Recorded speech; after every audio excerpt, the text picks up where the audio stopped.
Banyak orang yang masih bingung dan belum paham ataupun mengerti tentang siapa Tuhan ataupun pencipta mereka. Siapa yang menjadikan mereka, siapa yang membentuk mereka, kemana arah tujuan hidup mereka, banyak yang belum paham.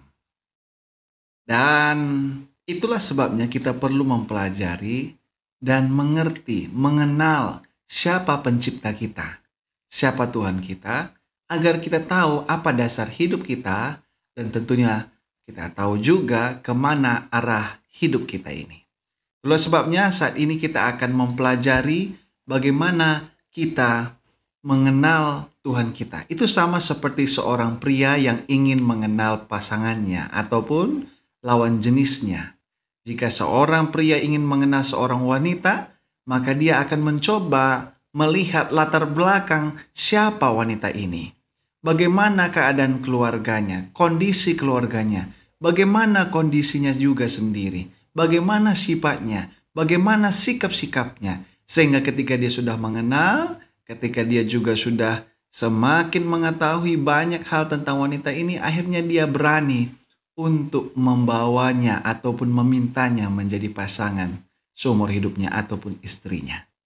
Itulah sebabnya ketika kita mengenal Sang Pencipta, ketika mengenal Tuhan kita yang menjadikan kita, hal yang sama akan terjadi. Hubungan kita lebih dalam dan kita mengerti tujuan arah kehidupan kita.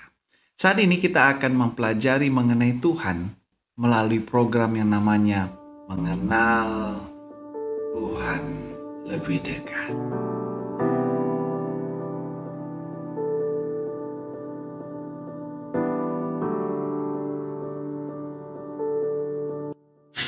Ada dua cara yang dapat kita lakukan untuk mengenal Tuhan, Sang Pencipta kita. Yang pertama adalah melalui alam. Yang kedua adalah melalui kitab suci. Mari kita lihat, kalau kita pergi ke alam, coba kita perhatikan. Ketika kita pergi keluar dan melihat langit, maka kita akan melihat ada berbagai jenis daripada langit itu sendiri. Ada yang putih, ada yang biru, bahkan kalau malam-malam itu menjadi gelap warna hitam. Lalu kita coba untuk pergi lihat kepada alam semesta ataupun kebun binatang. Ketika kita lihat ada macan, ada gajah, ada penguin, ada anjing, ada beruang, maka kita melihat siapa kira-kira yang menjadikan ini semua. Ketika kita mempelajari lebih dalam lagi mengenai bagaimana mereka bisa bertumbuh mulai dari yang telur ataupun mulai dari kecil, bagaimana mereka ini bertumbuh menjadi besar. Ini kita bisa melihat ada pencipta yang menjadikan ini dan mereka diciptakan begitu unik dan menyenangkan bagi kita. Selain itu kita bisa melihat bunga-bunga juga. Dengan melihat bunga-bunga ini kita mempelajari bagaimana mereka bertumbuh juga menghasilkan satu warna dan keindahan. Ini juga bukan hal yang kebetulan terjadi begitu saja. Kita bisa yakin ada penciptanya.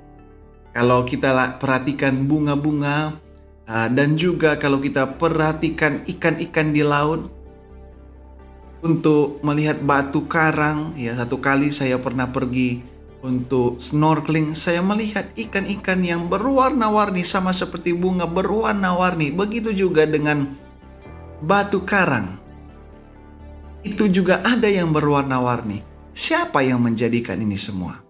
Kita pasti yakin ada yang menjadikan, ada penciptanya. Dan saya pergi juga ke pegunungan. Belakangan pergi ke Gunung Bromo, saya memperhatikan bagaimana alam begitu indah. Baik pasir maupun rerumputan, gunung-gunung bersatu padu. Bagus sekali, indah sekali. Siapa kira-kira penciptanya? Dari sini kita bisa belajar bahwa ada pencipta. Saya sendiri yakin ada satu pencipta ataupun boleh dikatakan Tuhan menjadikan alam semesta ini. Oleh karena saya melihat ini tidak terjadi secara kebetulan saja, tapi karena ada yang mengatur ataupun menciptakannya. Seorang raja yang bernama Daud menuliskan, langit menceritakan kemuliaan Allah dan cakrawala memberitakan pekerjaan tangannya. Dia katakan, juga hal yang sama bahwa ketika kita melihat alam, kita bisa mengenal Tuhan ataupun Sang Pencipta. Jadi, jelas kita ketahui bahwa ketika kita ingin mengenal Tuhan, kita bisa mempelajarinya melalui alam ini. Cobalah saudara-saudara, para penonton, teman-teman, coba perhatikan langit, perhatikan alam semesta, maka kita bisa melihat siapa kira-kira penciptanya. Saat ini, selain kita mempelajari ataupun bisa mengetahui Tuhan dari alam, maka kita juga akan mempelajari dari satu hal lagi, yaitu melalui satu kitab yang dianggap satu kitab suci. Ya, kitab suci ini disebut sebagai Alkitab. Apa itu Alkitab? Alkitab dalam bahasa Inggris disebut Bible. Sebutan Bible ini juga memiliki sejarah. Sejarahnya begini. Dulu dalam menuliskan satu tulisan itu dibuat dalam satu sebutan papirus, dari pohon papirus itu sendiri. Selain itu juga dituliskan di satu parkamen ataupun kulit binatang. Jadi kalau orang mau menulis, dituliskan di papirus ataupun parkamen. Pada akhirnya sekarang baru dituliskan di kertas. Nah, kemudian ketika kita melihat dalam sejarah ini, ada satu tempat yang dinamakan Gubla. Gubla ini berlokasi di Libanon, sekarang Jibeil. Ya, ini sebuah kota yang terkenal karena banyak papirus yang dihasilkan di sana. Pada tahun 1200 sebelum Masehi, orang-orang Yunani menggantikan nama kota ini sebagai Byblos, yang dalam bahasa Yunani berarti buku, yang pada masa itu dibuat dari papirus. Bangsa Romawi menerjemahkan buku dalam bahasa Yunani sebagai Biblos atau Biblion ke dalam bahasa Latin, atau Biblia yang berarti gulungan buku yang dibuat dari papirus. Jadi dia dalam bentuk gulungan. Kemudian artinya menjadi bahan untuk menulis, yaitu Biblia. Dan pada akhirnya Biblos menjadi teks itu sendiri.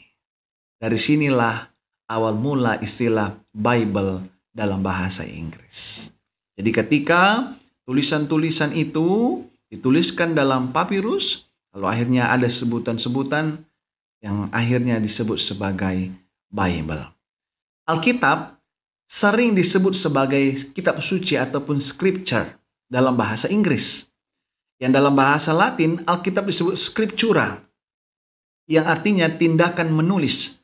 Dalam bahasa Yunani sendiri, Alkitab disebut grave, yang kemudian dikenal dengan frasa Bagius Grave. Dan ini merujuk kepada kitab suci, yaitu Perjanjian Lama dan Perjanjian Baru yang disatukan disebut sebagai Alkitab. Jadi, kalau dikatakan Bible, pada mulanya lebih merujuk kepada tulisan papirus dalam gulungan, tapi pada akhirnya Bible ataupun scripture merujuk atau diartikan sebagai kitab suci. Dan kitab suci atau sebutan Alkitab dianggap paling suci pada zaman itu dibandingkan kitab-kitab yang lain. Karena ditulis dalam jangka waktu yang cukup panjang, dan ini menceritakan tentang ketuhanan dan juga tentang manusia, dan dianggap sebagai hal yang suci sehingga disebut sebagai kitab suci.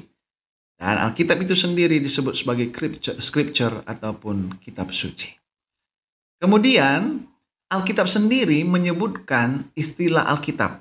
Terdapat dalam Matius 15 ayat 28 dikatakan, demikian genaplah nas Alkitab yang berbunyi. Jadi ada sebutan Alkitab ini sendiri juga.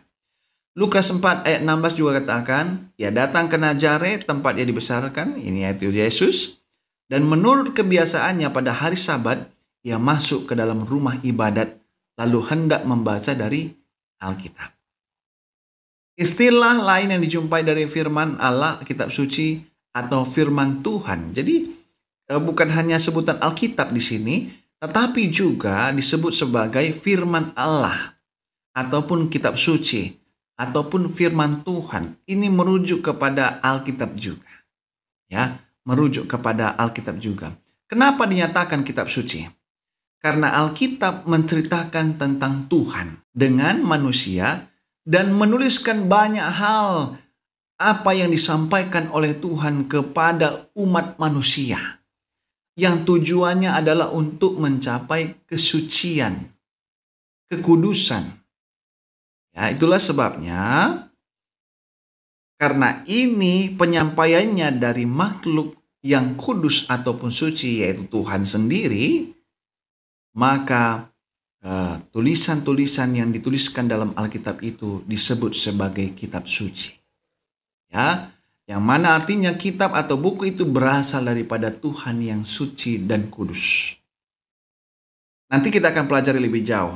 Apakah ini dituliskan oleh Tuhan sendiri atau dia menggunakan manusia ketika menuliskan Alkitab itu sendiri. Nah, dan Alkitab sendiri menuliskan tujuan dari dituliskannya Alkitab itu. Dalam Mazmur 19 ayat 8 dikatakan, Taurat Tuhan itu sempurna. Apa? Menyegarkan jiwa, peraturan itu teguh, memberi hikmat kepada orang yang tak berpengalaman. Jadi, Alkitab tujuannya adalah untuk menyegarkan jiwa kita. Memberikan hikmat kepada manusia. Apalagi, 2 Timotius 3 ayat 16, segala tulisan yang diilhamkan Allah memang bermanfaat untuk mengajar, menyatakan kesalahan, untuk memperbaiki kelakuan dan mendidik orang dalam kebenaran. Jadi Alkitab sendiri memiliki fungsi ataupun tujuan untuk mengajari manusia, mendidik manusia. Kalau ada yang tidak tepat, maka diberikan satu tulisan-tulisan dari firman Tuhan ataupun dari Sang Pencipta untuk menyadarkannya supaya kita tidak berada dalam kesalahan tetapi kebenaran. Lalu dikatakan dalam Yohanes 17 ayat 17, kuduskanlah mereka dalam kebenaran, firman-Mu adalah kebenaran. Jadi kalau kita mau kudus, mau suci, kita harus belajar dari firman yang diberikan oleh Tuhan. Dari kalimat-kalimat, dari kata-kata, dari penyampaian disampaikan oleh Tuhan. Jadi inilah tujuan ataupun fungsi Alkitab diberikan. Ya, dan terakhir dikatakan dalam 1 Petrus 1 ayat 15 dan 16, tetapi hendaklah kamu menjadi kudus dalam seluruh hidupmu, sama seperti Dia ataupun Tuhan. Ya, sama seperti Tuhan juga yang adalah kudus, yang telah memanggil kamu. Sebab ada tertulis, kuduslah kamu sebab aku kudus. Jadi, si penulis ataupun si pemberi firman yaitu Tuhan, ya, boleh saya katakan si pemberi ya. Kalau si penulis nanti kita akan lihat siapa yang menuliskan Alkitab ini.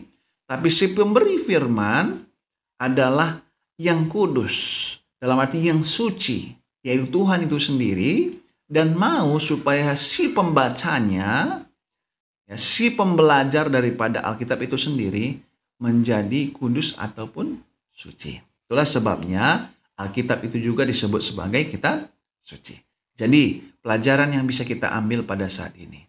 Yang pertama, bahwa kita perlu mempelajari tentang Tuhan. Agar apa? Agar kita mengetahui arah tujuan hidup kita, agar kita tahu siapa Tuhan yang harus kita sembah, kita puja, kita hormati, kita hargai, kepada siapa yang kita harus sampaikan setiap doa-doa kita. Kemudian bagaimana cara kita bisa mengenal Tuhan? Cara yang pertama, kita bisa mempelajarinya melalui alam. Dengan merenungkan bagaimana alam ini diciptakan, kita bisa mengetahui ada pencipta yang begitu hebat, yaitu Tuhan itu sendiri. Yang kedua, kita akan mempelajarinya dari satu kitab suci yang disebut sebagai Alkitab. Alkitab menjelaskan tentang siapa Tuhan, Tuhan yang menjadikan manusia, Tuhan yang menjadikan alam semesta, Tuhan yang menjadikan satu jalan kehidupan dalam hidup manusia. Itulah sebabnya saat ini dalam program mengenalnya lebih dekat akan kita pelajari bersama-sama untuk kita ketahui siapa Tuhan yang sebenarnya menjadikan kita, siapa Tuhan yang menciptakan kita, siapa Tuhan yang mau mengarahkan kehidupan kita kemana tujuan kehidupan kita. Ikutin terus video ini karena video ini akan membantu kita untuk mengenal siapa Tuhan kita lebih dekat.